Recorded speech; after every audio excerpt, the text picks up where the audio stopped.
This is the Eyeballer on our changing world. I'll be right back. Stay with me. All right, so I want to talk about BRICS. I really believe that BRICS is really the new rising democratic, true democratic group in terms of how they're really doing business. It's totally the opposite of how the West operates. They are not about domineering other countries. BRICS is not about interfering in other countries' internal political affairs, overthrowing governments, um, installing puppet leaders, colonizing any other countries. BRICS is really not about that.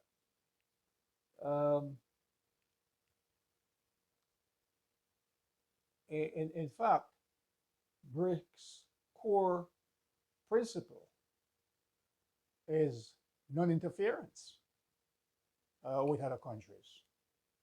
It BRICS nation uh, they believe in equity, mutual benefits in terms of how they share their resources, and so on and so forth. BRICS believe in helping to resolve disputes with members, with member countries, security, cultural exchange. The BRICS, in terms of looking at how real democracy works, they are cooperating in health, energy, education, science and technology, and so on and so forth. I think this has been centuries coming. A lot of nations are welcoming this kind of unity. As one country, small countries don't have all the resources that they need to uplift their nation. BRICS also, they're working on trans trans-border crimes. So if one nation is having issues with criminal activities and the other nation can help, they work together. Now, just to look at how and who are participating in BRICS. BRICS are really these countries that are looked upon as BRICS countries are located are linked rather to the global south. And the global south are countries like Africa, Latin America, the Caribbean, Asia. They fall within the BRICS sphere. And these countries were formerly colonized by the West. And so you hear the West talking about, well, they're a threat. BRICS is a threat. No, this is and they must be contained because they're a threat in terms of Western security. And this is all a lie. There's no BRICS country, there's no members that are threatening any Western countries. You know, when we talk about the global South, I mean Japan, Korea, they're they're out of the global south. You know, Australia, they are out of the global south. Although Australia is more eastern, so it's just a political labeling that the West, as a matter of fact, create when they talk about the West versus the global south. Because, you know, Japan, Korea, Australia, you know, they are not really part of the global south. They are more linked with the West. Now, the West are countries like Japan, America, Australia, and they're not really, America is not really in the West. But it's how they divvy up this whole thing. You know, the West, yeah, all powerful, almighty, they are going to control and run the world. So this BRICS coming together is a good thing. They can do cross-border trading. They can even do bartering. You know, you sell me oil, and I'll sell you, I'll exchange cement for oil, whatever. So the West is saying, well, you know, the United States dollar um, is a threat. The BRICS is deliberately doing this to destabilize America and the Western economy. That is not true. These countries are just getting together for the purpose of benefiting their people. Now, there are a lot of countries that are interested in joining BRICS. And the reason for that is that they are looking at what the United States and the West have done to Russia by way of sanctioning Russia, trying to really bring Russia to its knees. And so countries are getting scared because if what they are looking at is that if they don't do what the West says, then they are in danger of losing their investment in America and in any Western nation.